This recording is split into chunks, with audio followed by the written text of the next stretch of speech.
messieurs, chers journalistes, mesdames, messieurs les grands responsables du grand parti APR, monsieur le directeur de l'école du Matin, avec toutes mes félicitations. Je ne sais pas par où commencer, mais je voudrais qu'on commence par une réflexion et un constat. Parce que Ousmane Sonko, pour une fois de sa vie, en tant que Premier ministre du Sénégal, a eu à entretenir le peuple sénégalais de sujets qui est une fois.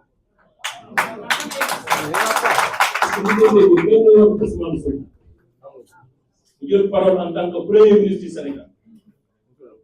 Woo Sénégalais yi wax leen ci leen di yitte. Personnellement musuma ko gis. Bi muy jël parole, il y a eu un regain de tension au niveau de la Casamance avec le décès d'un soldat sénégalais. L'armée a fait un communiqué et des blessés, je pense au nombre de 6. Ousmane Sonko a eu l'occasion pour la première fois après cette tragédie de prendre la parole pour au moins au nom du gouvernement présenter ses condoléances aux forces armées, ces vaillants militaires et soldats au niveau de nos frontières, saluer la mémoire du décédé, prier pour les blessés. Il a pas fait.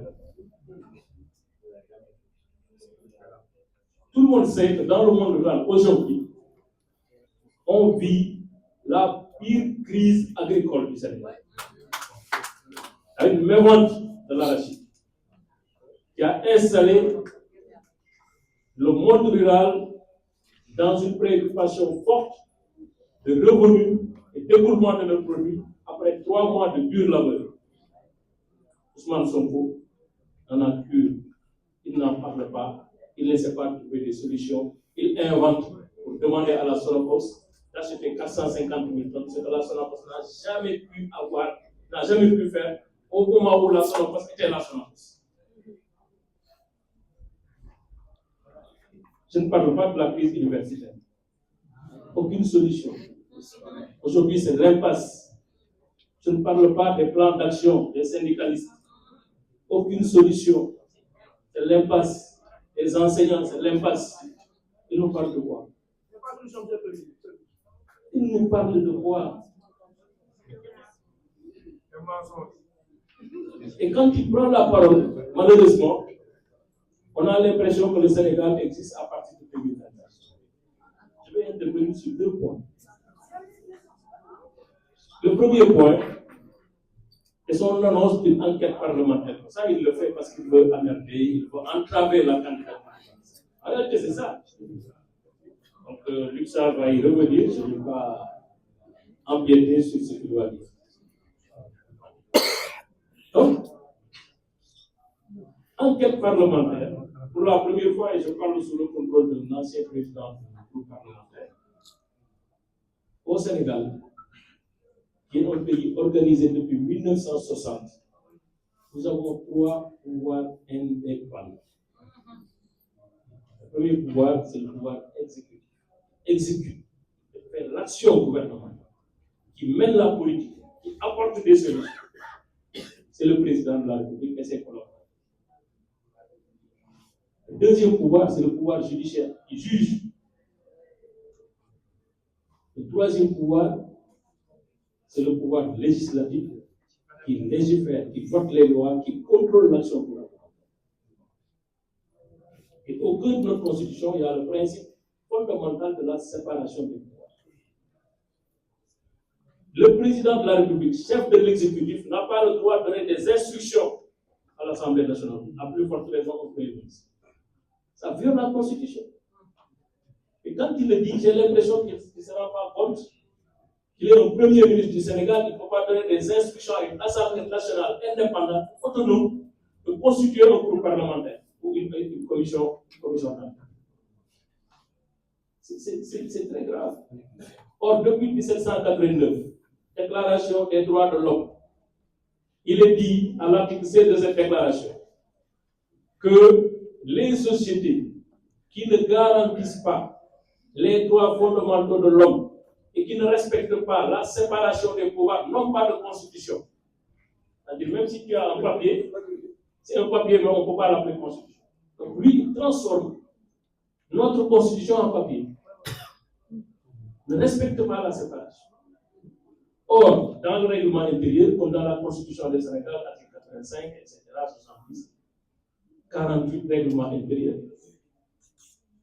la commission d'enquête est une initiative exclusivement de l'Assemblée nationale. Exclusivement. Qui vote par une résolution la mise en place. La commission d'enquête ne situe pas des responsabilités. Cette commission d'enquête ne peut pas se substituer à la justice. C'est aussi la réalité. Donc quelqu'un disait, je pense que c'est Yorodia, Ousmane Sonko doit apprendre à connaître notre État. On ne peut pas être premier ministre du Sénégal, ignorer la constitution et notre État. Le deuxième point, c'est sur, de manière générale, la communication gouvernementale. C'est chaotique. C'est une catastrophe. Quand un premier ministre prend la parole au Sénégal, il ne s'adresse pas, ce n'est pas un exercice banal de communication interne. Il parle aux investisseurs, il parle aux Sénégalais, il parle au marché financier, il parle au marché boursier, il parle à la communauté internationale. C'est pourquoi la communication gouvernementale est importante. C'est un code. Lui, il respecte aucun code de communication gouvernementale. Il est toujours dans la communication conflictuelle, qui n'apaise pas, qui n'apporte pas de solution. Quand on l'écoute, on a peur. Il doit comprendre que quand il prend la parole, ce n'est plus le président de PASTEF, ce n'est plus Ousmane Sonko, inspecteur des impôts, c'est le premier ministre du Sénégal qui s'adresse aux Sénégalais à l'opinion internationale. Et maintenant, la communication, c'est un élément stratégique de gestion de nos pays. On n'est pas libre de dire tout ce qu'on veut. Je vais donner deux exemples. C'est un problème de renégociation. Je pense que c'est vous qui en a parlé. Il faut être extrêmement prudent en termes de perception que les investisseurs vont avoir sur l'État du Sénégal et sa volonté. Un État de droit, c'est un État qui respecte la force obligatoire des contrats souscrits légalement, ce qui est le cas. Il n'y a aucun contrat pétrolier, minier, gazier, infrastructure au Sénégal qui a été signé sans le respect de la loi. Ce n'est pas possible. C'est pas possible. D'ailleurs, dans le code pétrolier, on a un exemplaire de contrat. Dans le code minier, on a un exemplaire de contrat. C'est pour dire, quand vous devez signer un contrat, voilà au moins les bases pour signer le contrat. Ce qu'on a fait, moi qui étais témoin en 2016, quand il y a eu des annonces de découverte de pétrole et de gaz, le dispositif stratégique qui a été mis en place par le président Macky Sall et son équipe, il est unique. Et d'ailleurs, c'est un ministre qui le dit. Le ministre Birame Souleye qui rend hommage à ce qui a été fait comme travail. Sur le terrain, on a entendu n'importe quoi. 2 000 milliards, 3 000 milliards, etc. Le meilleur témoignage de venu aujourd'hui du ministre des Infrastructures et des Transports. Nous, on a négocié, on a renégocié plusieurs contrats. Le terre, on l'a négocié. Sans bruit. La concession autoritaire, on l'a négocié. Avec un partenaire. Sans problème. Le péage, les prix, les tarifs, on l'a fait sans difficulté. Et parce que le gouvernement, il ne proclame pas.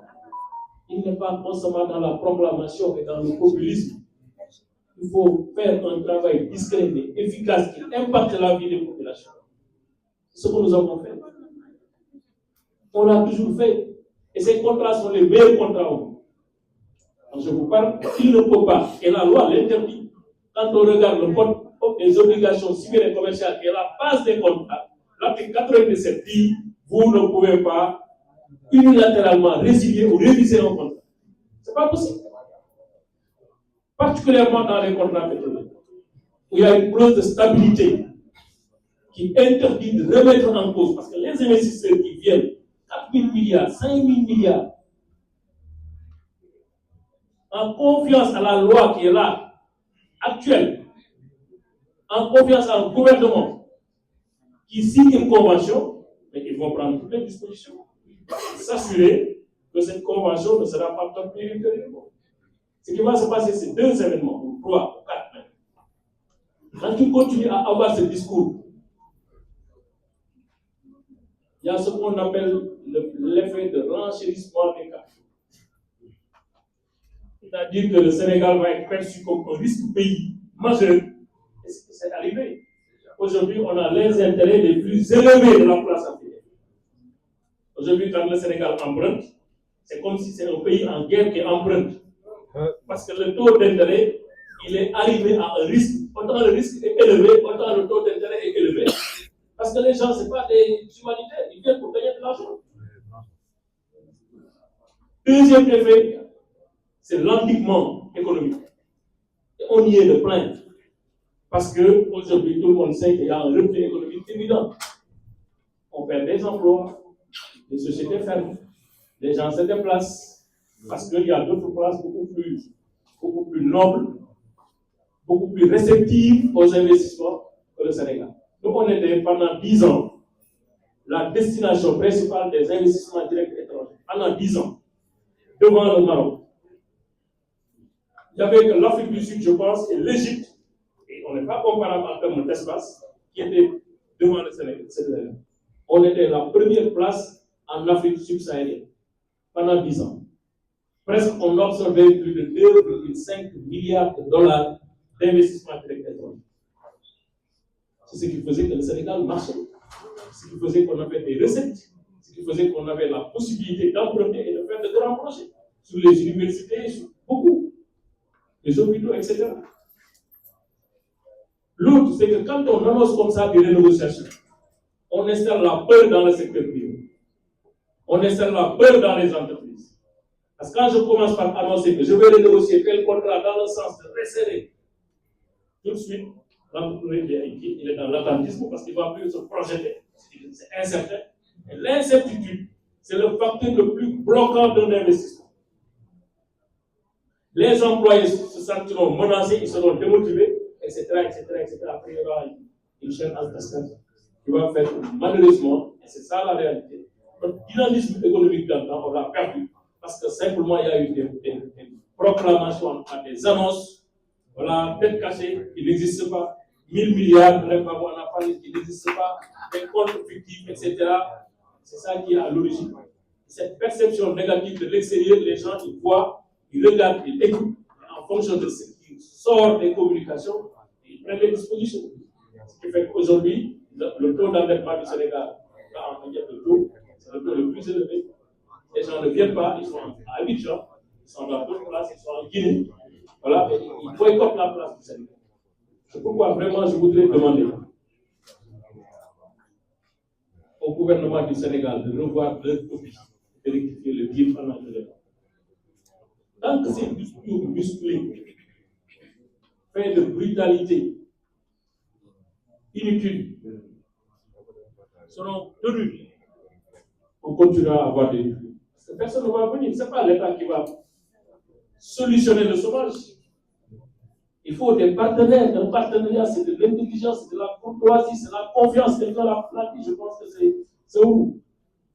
Donc c'est sur la base de cette confiance qu'on peut avoir le progrès, qu'on peut avoir des partenariats solides, respectueux, inspirant la stabilité et qui permettent de gagner de l'argent. Et encore, je termine par cette terme. Un État n'est pas un épicier. On a gagné 1 milliard ici. Non, on aurait dû gagner 1000 milliards là-bas. On ne fonctionne pas comme ça. Un État est un partenaire du secteur privé. Ousmane Sonko, quand on entend parler, on a l'impression qu'il y a l'État d'un côté, le secteur privé de l'autre, et on se boxe. Le secteur privé étant perçu comme des charognards, des vautours, des spoliateurs, voilà, qui vont vampiriser notre économie. C'est ça. On a l'impression que finalement, être un homme d'affaires qui gagne de l'argent, il doit marcher sur des petits pas. Or, on doit encourager le secteur privé, l'accompagner, lui permettre de gagner de l'argent, l'accompagner à l'intérieur comme à l'extérieur du pays. Donc, tant que ce discours de défiance, de remise en cause perpétuelle des engagements internationaux du Sénégal, ce qui passe par c'est déjà ce qu'on vit, mais en plus, ces entreprises, c'est des entreprises solides, ils ont les meilleurs cabinets au monde. Il faut aller en contentieux.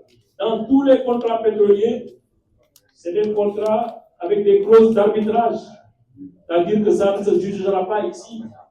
C'est à l'extérieur que ça se jugera. Et le Sénégal ne peut pas être membre de la Banque mondiale, être dans la MIGA, prendre des engagements pour protéger les investissements internationaux, et ensuite avoir ce comportement vraiment de braconnier. Il faut arrêter. Et quelqu'un lui a dit, il faut commencer à apprendre. Comme nous avons la chance maintenant, aujourd'hui, nous avons changé de directeur de l'école de Paris. Je salue aussi tous les efforts qui ont été faits par l'ancien, le travail qui a été fait. Les séminaires sont gratuits. Chez le Premier ministre Ousmane Sonko, tous les services à payer ça vous apprendra à produire l'éducation gouvernementale. On vous apprendra à souveraineté économique n'est pas incompatible avec la préservation des intérêts de sécurité. C'est ça que le Sénégal a compris depuis très longtemps. C'est ça qui nous permet de marcher, d'avancer.